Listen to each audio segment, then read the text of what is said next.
मित्रों राधे राधे।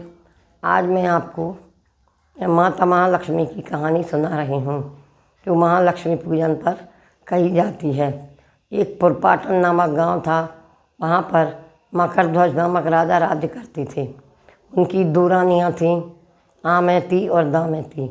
आमैती रानी बड़ी थी और दामैती रानी छोटी थी।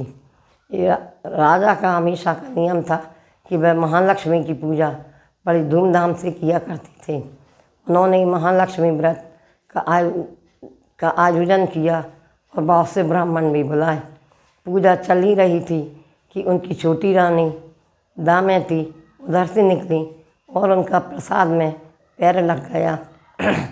इससे वहाँ के ब्राह्मण देवता कुपित हुए और उन्होंने कहा कि तुम्हारी वजह से महालक्ष्मी के प्रसाद में लात लगी है, इसलिए तुम्हारा चेहरा सुअर के जैसा हो जाए और तुम्हें राज से निकाल दिया जाए। राजा यह सुनकर चुप रह गए, मगर उन्हें अपने पंडितों की भी बात माननी थी। इसलिए उन्होंने अपने सैनिकों को आदेश दिया कि आप रानी को अपने गांव के बाहर छोड़ाओ, वह जहाँ भी जाएं वहाँ चली जाएं। इतना आदेश सुनते ही रानी को गांव से बाहर कर दिया गया। रानी बड़ी परेशान हो गई। उन्होंने कहा कि अब मैं क्या करूं, मैं कहाँ जाऊं। रात का टाइम था, चुपचाप जाकर घूरे पर बैठ गईं। मगर जब भी वहाँ पर घूरे पर जाकर बैठी तो वहाँ घूरे ने कहा, हे रानी, तुम महालक्ष्मी से निर्वासित हो, ब्राह्मणों के श्राप से दूषित हो, इसलिए हमें तुम्हारा वजन लग रहा है, तुम हमारे पास से हट जाओ। यह सुनकर रानी वहाँ से हट गई और आगे चली तो तालाब के किनारे जा बैठी। मगर वहाँ भी तालाब ने कहा कि हे रानी, तुम महालक्ष्मी द्वारा निष्कासित हो और ब्राह्मणों द्वारा श्रापित हो, इसलिए हमें तुम्हारा वजन लग रहा है, तुम हमारे पास से भी हट जाओ। तो वह वहाँ से भी हट गई।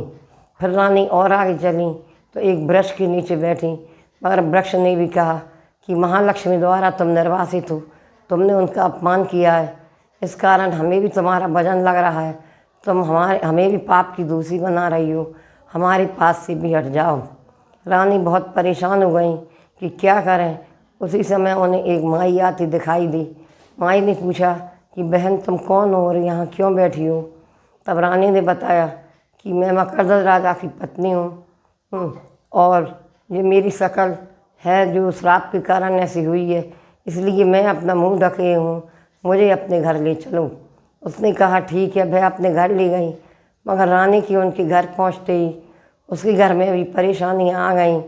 तो सुबह उठते ही माई बोली कि हे बेटा, यहाँ पास ही में एक महात्मा रहते हैं, वही तुम्हारी शंका का समाधान करेंगे, चलो मैं तुम्हें उनके पास ही छोड़कर आती हूँ। दूसरे दिन वह माई रानी को लेकर उन महात्मा के पास पहुँची और उन्होंने कहा कि हे महात्मा, आप इसका निराकरण करो, या महालक्ष्मी द्वारा निष्कासित और ब्राह्मण को श्राप द्वारा दूषित है। महात्मा ने देखा तो उन्होंने कहा ठीक है बेटा, तुम हमारे यहीं पर रहो। अब वह रानी उन्हीं संत के पास रहने लगी। जब महालक्ष्मी का दिन आया तो उन्होंने कहा कि यहाँ इंद्र की परियां स्नान करने आती हैं सरोवर पर। जब वह नहाने आए तो वह 16 दिन तक यहाँ कहानी कहीं, तुम पहले दिन उनके कपड़े लेकर भाग आना। उसने कहा अच्छी बात है। दूसरे दिन जब इंद्र की परियां नहाने आईं और उन्होंने महालक्ष्मी का गला लिया तो रानी गई और उनके कपड़े उठाकर ले आईं। तो वो दौड़ती दौड़ती उनके पास आईं, महात्मा जी, आपकी कुटिया में हमारा चोर है, हमारे कपड़े लेकर आया है। महात्मा बोले कि ठीक है बेटा, मैं तुम्हारे कपड़े तो दिला रहा हूँ, मगर तुम एक काम करना, जब तुम नहा धो लो तो तुम्हारे जो वस्त्र हैं इनको तुम निचोगी तो तुम इसके चेहरे पर निचो देना, जिससे इसका चेहरा धीरे धीरे ठीक होने लगेगा, क्योंकि यह महालक्ष्मी द्वारा ही निष्कासित है, इससे महालक्ष्मी का अपराध हुआ है। उन्होंने कहा अच्छी बात है।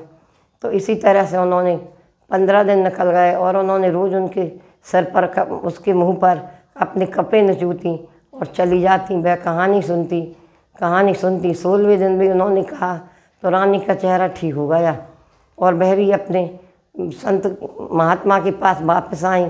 तो अचानक ही महालक्ष्मी उनसे खुश हुई और जब राजा को ध्यान आया कि अरे, मैंने अपनी पत्नी को तो घर में से निकाल दिया था, वह ना जाने कहाँ होंगी, मुझे उनको ढूंढना चाहिए। और राजा अपने मंत्री को, अपने खवास को साथ में लेकर रानी को ढूंढने निकले। ढूंढते ढूंढते जब वे सब जगह गए, तब उस बुढ़िया माई ने बताया कि मैंने भाई तुम्हारी पत्नी को एक महात्मा के आश्रम में छोड़ा है, तुम वहाँ पर देखो। जब राजा वहाँ पर गए तो उन्होंने देखा कि वहाँ संत महाराज हैं। जब संतों ने देखा, महात्मा ने देखा कि राजा आए हुए हैं, तो उन्होंने कहा भाई क्या बात है। उन्होंने कहा कि भाई यहाँ हमारी रानी आई थी क्या। उन्होंने कहा नहीं, आपकी रानी तो नहीं आई, फिर भी आप विश्राम करो। उन्होंने कहा अच्छी बात है। राजा रात महात्मा के यहाँ रुके। दूसरे दिन उन्होंने खाना बनवाया। रानी ने खाना बनाया। खाना बनाकर जब वह राजा को और खवास को परसने आई, तो तरह तरह के कपड़े पहन कर आई। जब वह पहली बार आई तो खवास ने अपनी सब्जी के छींटे उनके बिछुए पर डाल दिए। 16 तरह की साड़ियाँ पहन कर आईं। तो राजा ने खवास से कहा कि हे खवास, ये देखो गए हैं तो ये महात्मा, मगर इनके घर में इनकी बेटियां बहुत हैं।